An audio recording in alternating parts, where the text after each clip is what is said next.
Hello everyone, welcome to सौम्य संदीपुरी। और आज हम बात करेंगे एलोन मस्क के धमाकेदार ट्वीट के बारे में and that is very popular in market right now. क्योंकि एलोन मस्क जो ट्वीट करे है वो ऐसा वैसा ट्वीट नहीं है, इट केम विद अ पोल और उसमें ऐसा बोला गया था भाई अगर एफर्मेशन मिलेगा तो मैं 10% शेयर बेच दूंगा। भाई साहब कौन? Elon Musk. Elon Musk richest person in the world, very influencing person, very active on Twitter, idiotic comment के लिए बहुत प्रसिद्ध है। और वैसे कुछ कुछ तो बहुत मज़ेदार होता है और बहुत ट्वीट्स ऐसा भी होता है जिसके लिए मतलब वो इनफेमस भी है। और वैसे पास्ट में 2018 में उनको फाइन भी लगा था। तो वैसे वैसे वो करते रहते हैं। वो he is a crazy person, is a amazing person. लेकिन 7 नवंबर का जो ट्वीट है उसके बारे में बात करेंगे और वो ट्वीट के पीछे रीज़न क्या है, क्या कारण हो सकते हैं, वो मैं एकदम रिसर्च करके फैक्ट्स और एनालिसिस के साथ लाया हूँ। सो बेसिकली आराम से वीडियो को देखते रहिए, ज़्यादा लंबा नहीं करूँगा। अगर मैं शॉर्ट्स में करता तो न्यूज़ देता सिर्फ, लेकिन आज एनालिसिस दूंगा। सो बेसिकली क्या है ना, complete description about what is the reason, facts and what might be the underlying sense. क्योंकि इतने बड़े एक जन person, how can he just take a decision on the basis of Twitter result? Obviously there might be an underlying thought. और ऐसा भी हो सकता है कि वो मार्केट को इन्फ्लुएंस करने का कोशिश करे विद अ फ्यूचर एंटिसिपेशन। पता नहीं मेरे को, अंदर का बात है। We can just estimate, we can just speculate. तो एकदम बैकग्राउंड में आते हैं। बेसिकली 2012 में एलोन मस्क को शेयर ऑप्शंस दिया गया था। शेयर ऑप्शंस मतलब एक ऐसा फीचर आप बोल सकते हो जब ओनरशिप नहीं दिया जाता। मतलब शेयर ऑप्शंस लेने के बाद आप शेयर होल्डर नहीं हो, लेकिन आपके पास राइट है कभी भी on reasonable discount you can okay pre-emptive discount you can purchase the shares.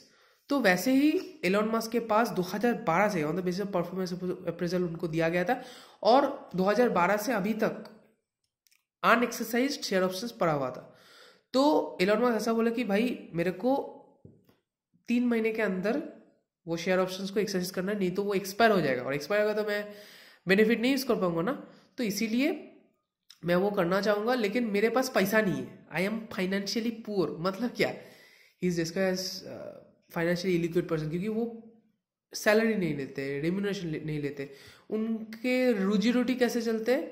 On the basis of capital gains, okay, on the basis of how Tesla, how other companies are doing in the market, on the basis of उनको benefits bonus दिया जाता है। वैसे वो normal employ के तरह remuneration, okay, fees ये सब नहीं लेते, ठीक है, सैलरीज नहीं लेते। ओके, सो बेसिकली जो मेन आइडिया है वो है जो शेयर ऑप्शंस वो परचेस करने वाले हैं उनके लिए टैक्स लायबिलिटी बेयर करना पड़ेगा। और ये टैक्स लायबिलिटी बेयर करने के लिए उनको पैसा चाहिए, और वो पैसा कहां से मिलेगा? यहां से। लेकिन बहुत क्रिटिक्स ने ऐसा ही बोले, भाई ये तो और भी तरीका है करने का, लोन ले लो। लेकिन ऐसा नहीं किए वो, डायरेक्टली ऐसा ट्विटर में जाके एक पोल बना दिए और बोले कि भाई तुम लोग वोट करो, और 16 लाख करीब वोट पड़े और 54% लोग एफर्मेशन भी दिए भाई, मेजोरिटी, हाँ, कि हाँ शेयर बेच दो। और अगर आप कमेंट सेक्शन में जाओ, हंसते हंसते पागल हो जाओगे। Lots of intelligent people also comment there about whether the decision is correct और नॉट। लेकिन बहुत जो क्रिटिक है बोले कि भाई ये मिस रिप्रेजेंटेड इंफॉर्मेशन है। क्योंकि अगर कोई पर्सन इसको सेल करके बाद में ही अगर कोई एक्शंस लिया उसमें सफरिंग लॉस, तो उसमें क्या होगा? Basically it is a kind of misrepresentation as per security law. तो वो सब तो लॉ की बात है। अभी मेन आइडिया क्या हो सकते हैं? बेसिकली एलोन मस्क और जो गवर्नमेंट अथॉरिटी है, टैक्सेशन सिस्टम है, इनके बीच में ना बहुत टसल होते रहते हैं। तो रॉन वेडन बोल के एक जन है, he is a senator in US, और कुछ group of senator including him proposed an idea about billionaires tax। billionaires tax क्या होता है? billionaires tax एक ऐसा प्रोपोजिशन, एक ऐसा आइडिया है जहाँ पर यह बोला जाता है कि भाई जैसे इन लोग एलोन मस्क के पास कोई इनकम ही नहीं है, वो इनकम ही नहीं लेना चाहते, वो घर भी परचेस, मतलब घर भी रेंट में करना चाहते, घर भी बेच दे रहे हैं। तो ये सब क्यों करना चाह रहे हैं, क्यों करना चाह रहे हैं? इसके पीछे ये रीजन है कि उनको जो पर्सनल टैक्सेस है, ओके, इनकम टैक्स है, वेल्थ टैक्स है, ये ज्यादा बियर ना करना पड़े, ठीक है। तो ये सैलरी ये सब लेने से क्या होता है, बहुत टैक्स देना पड़ता है इन लोग को, क्योंकि हाई ब्रैकेट में रहते हैं इन लोग, ठीक है। तो तो वो भी नहीं लेना है, तो नेट इनकम बहुत कम है इन लोग का। तो इसीलिए ये सब टैक्स बचाने का तरीका होता है, ठीक है, जीने का तरीका होता है, ओके, एक तरह से।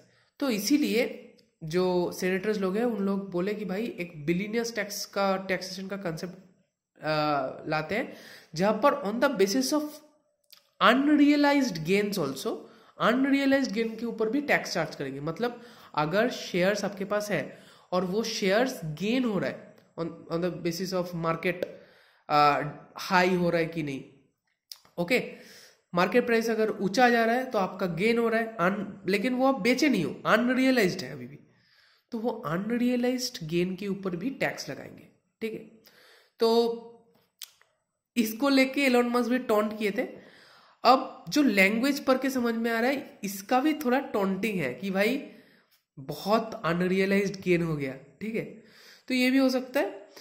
और यू नो शेयर ऑप्शंस का भी बात हो सकता है, क्योंकि शेयर ऑप्शंस में भी, शेयर ऑप्शंस जब वो परचेस करने जाएंगे ना वो शेयर्स, तो उनको तो पूरा जो है पूरा प्राइस नहीं पे करना पड़ेगा ना, उनको डिस्काउंट दिया जाएगा। तो इट माइट साउंड एनीथिंग। हाँ, अब ये रीजंस में हम आगे जो बिलियनियर्स टैक्सेशन कॉन्सेप्ट वो भी बता दिए। नाउ अब आते हैं जो अंडरलाइंग एजम्पशंस है और क्यों ऐसा हो रहा है, क्यों वो करना चाहते हैं, what might B other assumptions. एक ऐसा एजम्पशन निकल के आ रहा है कि वो पर्सनल एक्सपेंसेस भी पे करना चाहते हैं, कुछ लोन्स हैं और वो लोन्स भी पे करना चाहते हैं। और एक इंफॉर्मेशन निकल के आ रहा है कि he wants to diversify he security. बहुत दिन से जो है वो पैसा अगर शेयर में रखा जाएगा, तो जैसे मैं बोल रहा हूँ कि अगर फिक्स डिपॉजिट में आप रख दो, वो फिक्स डिपॉजिट का जो अपॉर्चुनिटी कॉस्ट है it might be more than that.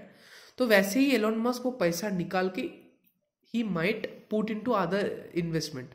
तो डाइवर्सिफाई करना चाहते हैं अपने सिक्योरिटीज का जो पोर्टफोलियो, ऐसा भी हो सकता है, ठीक है।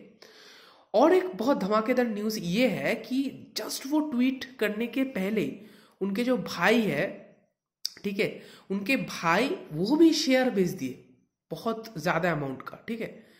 सो क्यों लोग बेच रहे हैं, इसका रीजन तो एग्जैक्ट बता नहीं सकते, there might be a whole lot of reasons.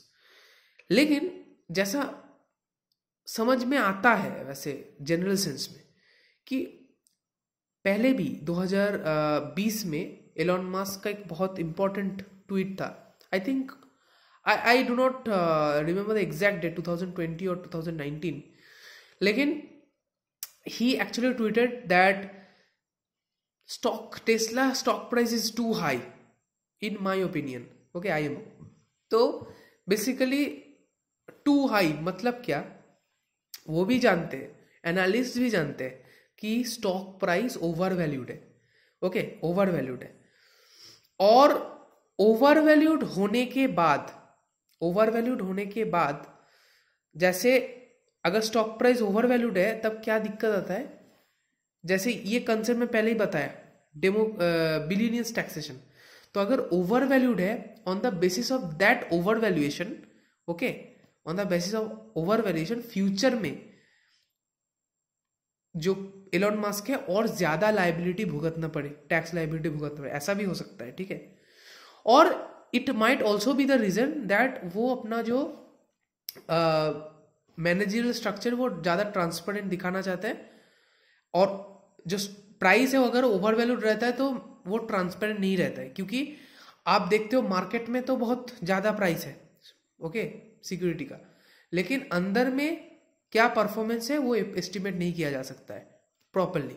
तो it might also happen that bye constantly notifying about कि स्टॉक प्राइस ओवर वैल्यू है, ओवर वैल्यू है, ओवर वैल्यू है, वो ऐसा, इट माइट हैपन, मैं बोल मतलब ऐसे एकदम कॉन्फर्म नहीं बता सकता हूँ, ऐसा हो सकता है कि he wants to correct the price, correct the value, okay, of और reset the value of the stock market.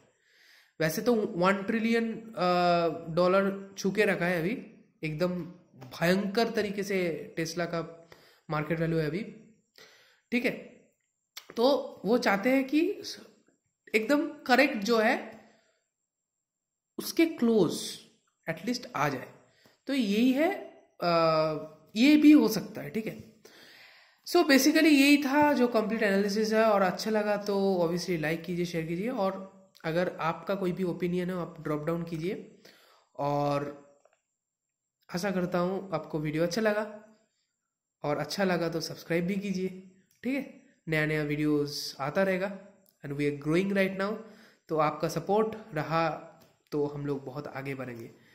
तो चलिए आज के लिए इतना ही, टाटा।